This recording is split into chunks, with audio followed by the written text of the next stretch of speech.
Hierotitans, true heroes in patch 6.3.1. I've been using a lot of one because they were restored to Kotep's starting army at the cost of very valuable Necropolis Knights, so let's make sure we're using it to its fullest. The Hierotitan walks again, and there are things you should know. Recruited for, costed 2,000 in multiplayer. On Ultra Scale they arrive at 12,620 health, so giant style health. Armor is 100, a far cry from regular giants, but they're still big targets. A bunch of arrow boys or crossbowmen without anything bothering them can really do damage, over time. There are no special resistances at first. Leadership comes as 60, which is okay but far from really high. Speed 32 and charge speed 38 are barely above the frontline skeletons. In sharp contrast, melee attack of 56 is superior to the starting level of Tomb Kings the Generals, and each blow is both magical attack and flaming. Flaming attack will land differently against different targets, extra bad versus ice trolls, less bad versus Kadai destroyers. Splash target size is large, which is a modification of the old, so trolls on down, and max targets damaged is 6 in the new system. Melee defense starts at 45. This is high enough to make this basically a dueling monster. Weapon strength 570 is split base 140 and armor piercing 430. That is 20 better than the old Warhammer 2 version. It is significantly better than a Feral Carnosaur or an Ancient Stegodon, and it is less than a Necrosphinx. But there is no bonus versus infantry or versus large. Charge bonus is 20, which doesn't sound like much, but 56 plus 20 means 76 for his first attack, and mass is 6,500. The Hierotitan has 3 uses of Shem's Burning Gaze and 2 uses of Spirit Leech as bound spells, 60-second cooldown in the first case, 45 seconds for the second. The uses were increased fairly recently. I don't think Simple Cast Gaze is really good against units, but it does do damage, and Spirit Leech is simply good, against characters of course, so this gives it an edge for trying to pound down single targets. What it does beyond this is add spell intensity plus 20% to friendly casters within 100 meters, a degree which cannot be increased with additional Hierotitans, and plus 20% to Wind's Recharge, or half an Arcane Conduit's worth, for each of those casters it affects. That can be a big deal. At any rate, it certainly helps. The Construct counts as a siege attacker, but can only bash gates in a siege, and causes fear and terror. So, as a starting unit, it's a blatant inflictor of terror, and that is nice. In the redline skills, it is Revered Stonemasonry, which otherwise benefits Ushabti, which at 3 pips grants melee attack plus 6 and melee defense plus 6. While not an anti-large construct by raw stats, it's anti-single target as well as anti-blob, and causes terror, and these increases make it better at everything. Ancient Stone would give ranked 7 Titans and up, leadership plus 5, weapon strength plus 12%, and spell resistance 15% because single target spells could be used against them too. In the tech tree, the direct boosts are in the 4th dynasty. The new budget tech, Magical Loci, gives minus 15% cooldown to the bound spells, as well as granting global army leadership plus 10 against armies that cause corruption, and there's lots of those in the game. Dark Brotherhood lavishes melee attack plus 5, melee defense plus 5, and ward save plus 10% on the Hierotitan. Stronger Binding, aside from affecting Tomb Guard, adds plus 10 armor and plus 10% weapon strength, and this began with a lot of that. The indirect boost is from Hearts of Stone in the 6th dynasty, adding a plus 10 leadership boost to all constructs, which greatly enhances their staying power during hard times. Proclamation of the 4th dynasty adds plus 1 to the unit capacity, but enables tier 5 Hierotitan buildings to cough up an additional Titan. Furthermore, at that point, each such building adds a total of plus 2% ward save per building for all Hierotitans. At that point, you're cooking with magical fire. So how do we use Hierotitans? I'm completely rewriting this part of the script because what I'm seeing in this footage is so much better than what I used to be able to expect. That's because of a mild increase in weapon strength since Total War Warhammer 2, and a massive change to its melee splash profile in more recent times, going from very large splash and a maximum of 10 targets damaged, to large splash size, which rarely matters unless low entity chariots are involved, and 6 targets damaged, a spectacular change in the lethality of these strikes. Now, splash stops mattering if you're hitting characters so far as I know. Think it's the same for single entity monsters. Usually we don't need to think about this. If the best use of a giant is to punch down at an enemy lord, so be it.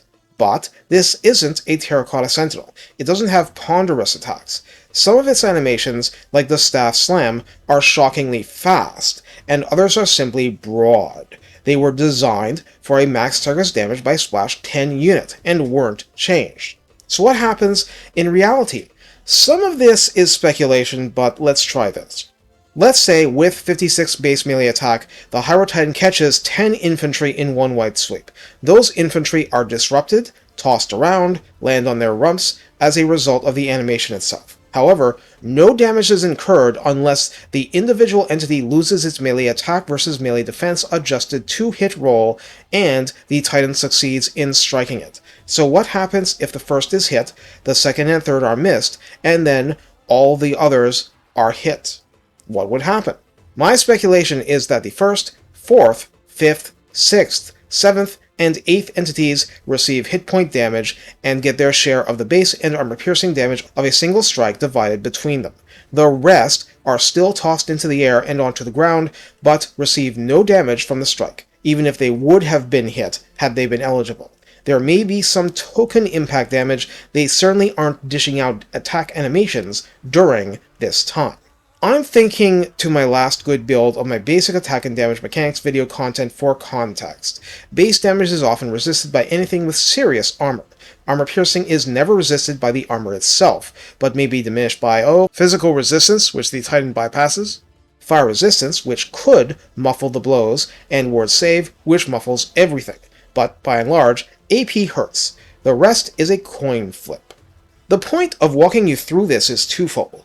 One, in pitched combat, without the benefit of charges or collision attacks, the Hierotitan is better than the Necrosphinx or the War Sphinx at outbrawling massed infantry. The War Sphinx is spectacular if it can get its charging animations going, but that's not always the case. The Necrosphinx hits at a such physically high level that a splash could miss a lot of infantry, period. So its disruptive effect is smaller unless it's throwing its weight around at max speed, because it does have collision attacks. For pure brawling, the Hierotitan is better. The issue is that I was trying to use it as an anti-character weapon in melee because its spells have more application at that than as anti-unit, obviously. But characters are not part of splash attacks. If you're attacking a general of the Empire, you're not attacking the swordsman beside him. The presence of a character, and I think single-entity monsters, protects the blobs around them from melee attack unless they're the actual targets. That is, the spells may be fairly called anti-character, but the melee is better at anti-blob. Unless you have ideal circumstances, no massed infantry and stuff around, and are just wrecking an isolated lord, you are helping the enemy every time you stop hitting the massed infantry. Considering this is still a terror construct. Even though the Hierotitan has some powerful support abilities, that should be seen as a wonderful bonus for completely different parts of your force. In terms of actual fighting, the Hierotitan is better at crushing infantry, large entity cavalry, and even some monstrous infantry more reliably than picking out a character from the mosh pit and pounding on that character. You could do a lot worse, to be sure, but a lot of the time, it's reducing the Titan's impact on the battle if you do that.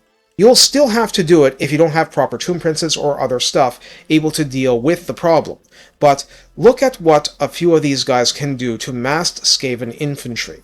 It's spectacular, and not just because of the terror. The scale of the disruption, the pace of the attacks, the consistency of the damage, it's doing work. The advanced uses involve being at the center of big vortex spells, eliminating all the ankle biters around it. But the worst case scenarios remain much the same. Either fighting a posse of elite melee characters, being hit by mass missiles with any degree of armor piercing, or both at the same time for extra demerit. Therefore, what you need is a plan for dealing with its key weaknesses. It is slow. It cannot deal with ranged units except through raw endurance. Well, in one sense, that's what chariots are for, and so too Necropolis Knights and the like. If nothing else, this is first in line for things to smack Valkia around with when she goes YOLO, and while that's not successful in the short term if she pops her legendary shield and so on, it's so much better having him around than not, and just having her go for Katap without any interference. Thus, we must conclude the Hierotitan is the anchor of your defense, the last-ditch daddy coming in to sort out the neighboring kids, the way you keep your Lich Priest from getting focused and hopefully just getting stuff done. The lack of specialization is its own specialization. The Titan can respond to anything and do at least okay, but not perfect. So, we use specialized forces with the unspecialized Titan. He might be a hero, but he can't do it alone. Take care, and have fun killing your enemies as soon as you gaze at them. Spell aside, one of his attacks is using eye lasers like from some anime. It's great.